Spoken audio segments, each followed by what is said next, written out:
बिहार में यूपी वाला दांव खेल रहे हैं अमित शाह और नरेंद्र मोदी। जी हां, जिस तरीके से यूपी में बड़े जातीय समीकरण को ध्वस्त करते हुए अमित शाह और नरेंद्र मोदी पिछले लगातार 4 बार से चुनाव यूपी का जीत रहे हैं, चाहे वो विधानसभा चुनाव हो या फिर लोकसभा चुनाव हो। अब वही फॉर्मूला अमित शाह ने और नरेंद्र मोदी ने बिहार के अंदर अपना लिया है।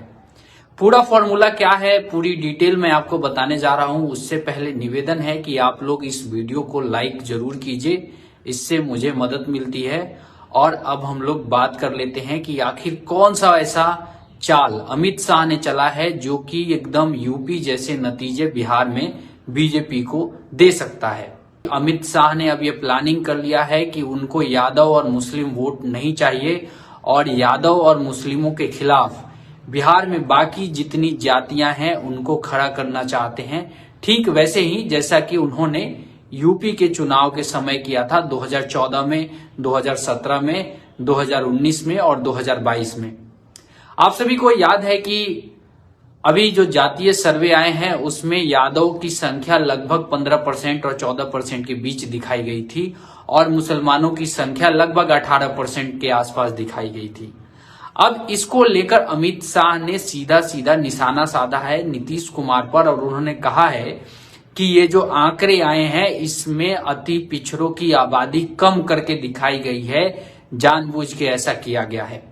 इसका मतलब ये निकलता है कि अमित शाह जो अति पिछड़ी जातियां हैं और ओबीसी में जो यादव के बाद जातियां हैं उनको ये मैसेज देना चाह रहे थे कि जो जातीय सर्वे हुआ है इसमें जानबूझकर यादव समुदाय की आबादी और मुसलमानों की आबादी ज्यादा दिखाई गई है और आपके हक की हकमारी हो रही है।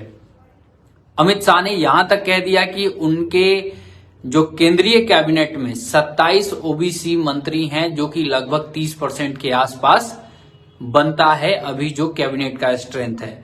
तो इस बात से एक तो बात एकदम साफ नजर आ रही है कि अमित शाह ने जो अभी पिछले 2-3 चुनाव से यादव मतदाताओं को बीजेपी की तरफ लाने का प्रयास किया था, उस लाइन को अब वो छोड़कर अब वो सीधे एंटी यादव, ओबीसी, ईबीसी और एंटी मुस्लिम वोटर जितने भी हैं, चाहे वो किसी भी जाति समुदाय का हो, उसको अपने साथ जोड़ने का पूरा प्लान कर लिया है।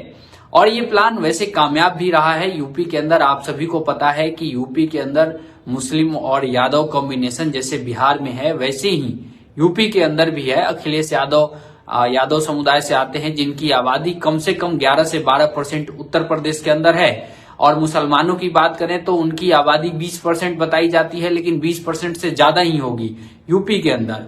उस बड़े समीकरण को अगर बीजेपी ने यूपी के अंदर हरा दिया है और जो फॉर्मूला उन्होंने वहां पे यूज किया वही अगर समीकरण बिहार के अंदर लागू करके और वो जीत हासिल कर लें तो इस पे कोई हैरानी की बात नहीं होनी चाहिए, क्योंकि जो भी एक डोमिनेटिंग कास्ट होता है यानी जिस कास्ट की आबादी ज्यादा होती है उसके खिलाफ बाकी जो छोटे छोटे ग्रुप जो होते हैं या जिन कास्ट की आबादी कम होती है वो उस कास्ट के खिलाफ हो जाती हैं। जैसे यूपी के अंदर हुआ है कि जितनी भी ओबीसी जातियां हैं उसमें से 99% ओबीसी जाति यादव समुदाय के खिलाफ खड़ी होकर बीजेपी के पक्ष में वोट करती है। दूसरा, जो दलित समुदाय है, जो मायावती की जाति है, जाटव समुदाय, उसके एगेंस्ट में वाल्मीकि, खटीक, गौतम और भी जो दलित जातियां हैं यूपी के अंदर वो गैर जाटव मतलब एक समीकरण उन्होंने बना लिया है। बीजेपी वही प्रयोग बिहार के अंदर करना चाहती है।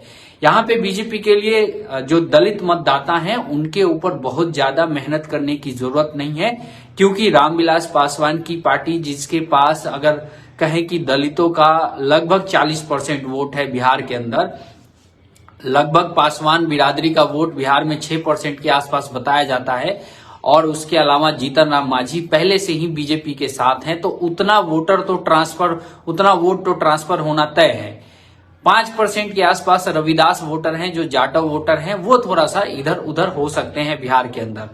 तो आप समझिए कि जो यूपी के अंदर 6% दलित वोटों को लेके बीजेपी लगातार सरकार में बनी हुई है, वो बिहार में लगभग 11 से 12% दलित वोटों को लेती हुई इस गठबंधन के सहारे दिख रही है। इसके अलावा जो मौर्य वोट है, कुशवाहा वोट है, कुशवाहा की पार्टी के साथ इनका गठबंधन है। इसके अलावा ईबीसी में बहुत सारे ऐसी जातियां हैं जो जातीय जनगणना के बाद खास तौर पे नीतीश कुमार की सरकार से बेहद नाराज हैं और उसका नतीजा ये हो सकता है कि वो बीजेपी के खेमे में जा सकती हैं।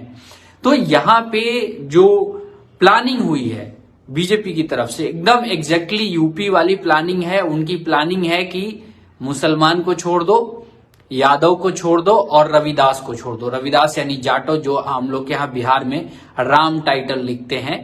तो ये एक कॉम्बिनेशन है, अगर इसको आप छोड़ दो, जो कि यूपी में उन्होंने किया है। आप लोग अंदाजा भी मिला सकते हैं, यूपी के अंदर अखिलेश यादव का वोट परसेंटेज कभी भी 34% से ऊपर नहीं जा सका है और मायावती का वोट परसेंट घटते घटते 12-13% के आसपास टिक गया है। और जो मायावती की जाति है जाटो यानी रविदास जाति, उस जाति का वोट बैंक लगभग 10 से 12% है। यानी कि इन 3 जातियों को छोड़ के बीजेपी ने बाकी जातियों पे फोकस किया। वही फोकस अब इन्होंने बिहार के लिए किया है कि भैया ऐसा है, हम लोग यादव वोटर पे फोकस ना करें क्योंकि उनका वोट नहीं मिलना है, मुस्लिम हमें समर्थन देता नहीं है, उनका वोट नहीं मिलना है।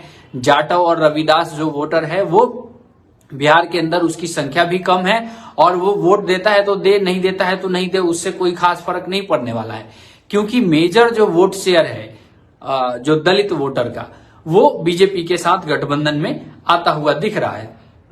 तो यहाँ पे इनकी जो प्लानिंग सीधा हो गई है कि भैया अब बस करो, हमें कुशवाहा, तेली, बाकी जो छोटी छोटी जो जाति समूह है यानी जिनकी संख्या कम है, किसी का 2% है, 1% है, 3% है, नोनिया हो गया, बेलदार हो गया, आपको धुनिया हो गया, इन सभी जाति के लोगों पे फोकस करना है। मुकेश कुमार लिख रहे हैं ओनली बीजेपी। आप लोग भी अपनी राय कमेंट में जरूर दीजिए कि क्या बीजेपी को बिहार में इस समीकरण से लाभ मिल सकता है या फिर नहीं मिल सकता है। जो कि अमित शाह जिस तरीके से इस एक तरीके से प्लानिंग को आगे बढ़ा रहे हैं, क्योंकि उन्होंने मंच से सीधे कहा कि मैं छठी मैया से विनती कर रहा हूं कि पलटू राम से मुक्ति मिल जाए बिहार को। यानी बीजेपी अब ये भी एक तरीके से काफी हद तक प्लान कर चुकी है कि उसको नीतीश कुमार के ऊपर अब बिहार में डिपेंड नहीं होना है, बिहार में दोबारा नीतीश कुमार को नहीं लेना है। इसके साथ बीजेपी को पता है कि सबसे ज्यादा खतरा जो है वो यादव और मुसलमान वोटों से है बीजेपी को बिहार के अंदर। तो उसने सीधा यही कह दिया, क्योंकि आप सभी को पता है कि जो बिहार में जातीय जनगणना हुआ है उसके बाद तमाम जाति के लोग ये कह रहे हैं कि मेरी जाति की संख्या कम बताई जा रही है और जिन 2 जाति की संख्या सबसे ज्यादा है उनको वो हाईलाइटेड कर गए।